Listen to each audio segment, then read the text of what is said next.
Labourer ou cultiver, est-ce une violation de l'Ahimsa? Le labourage ou l'agriculture tue les insectes sous la terre.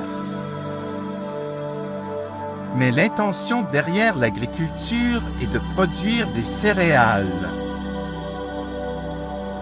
plutôt que de tuer des êtres vivants qui sont extrêmement nécessaires à la survie. Tuer un être vivant pour protéger son corps n'est pas une violation de l'Ahimsa.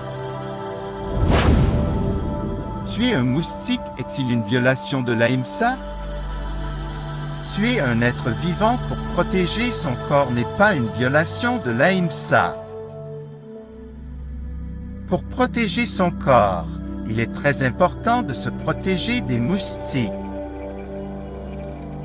Ici, notre intention est de protéger notre corps et non de tuer les moustiques. Tuer des serpents est-il une violation de l'Ahimsa? Quelqu'un peut mourir d'une morsure de serpent.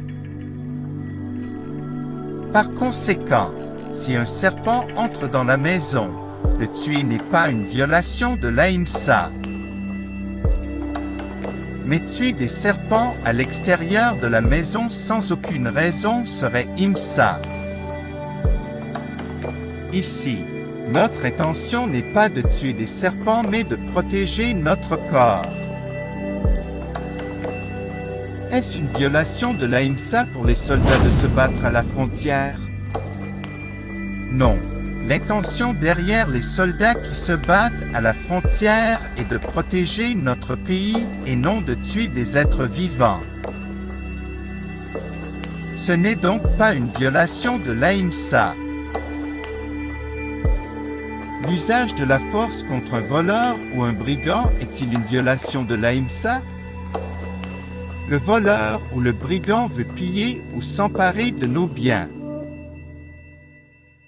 Ce sont des oppresseurs et l'usage de la force contre un oppresseur est Ahimsa. Ici, notre intention n'est pas de blesser le voleur ou le brigand, mais de protéger notre propriété. Ce n'est donc pas une violation de l'Ahimsa. Le fait que les parents réprimandent leurs enfants constitue-t-il une violation de l'Ahimsa? La raison pour laquelle les parents réprimandent leurs enfants est leur propre bien. Les parents doivent faire cela pour les discipliner. L'intention des parents n'est pas de causer de la douleur ou de la souffrance aux enfants, mais de les réformer. Par conséquent, ce n'est pas une violation de l'Ahimsa. Est-ce que punir un criminel de manière appropriée est une violation de l'Ahimsa? Non, car la punition est nécessaire pour réformer tout criminel.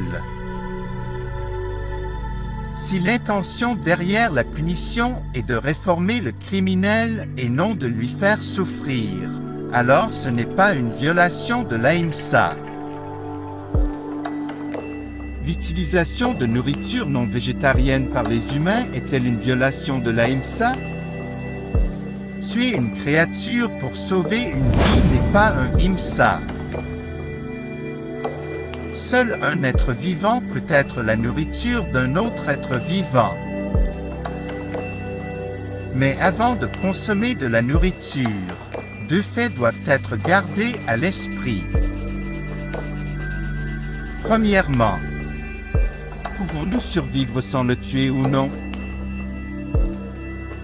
Deuxièmement, dans la mesure du possible, de telles choses devraient être utilisées comme nourriture dans lesquelles le développement de la conscience est moindre.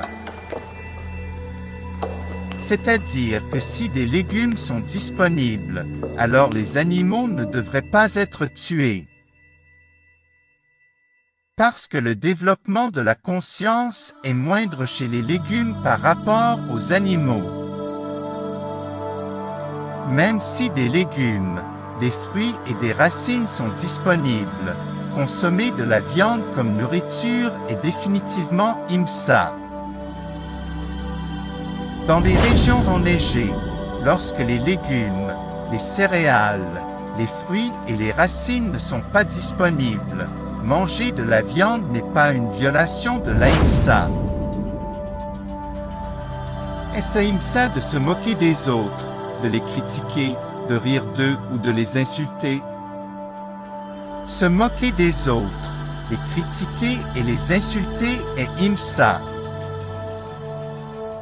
Car cela porte atteinte à leur dignité et leur cause une douleur mentale.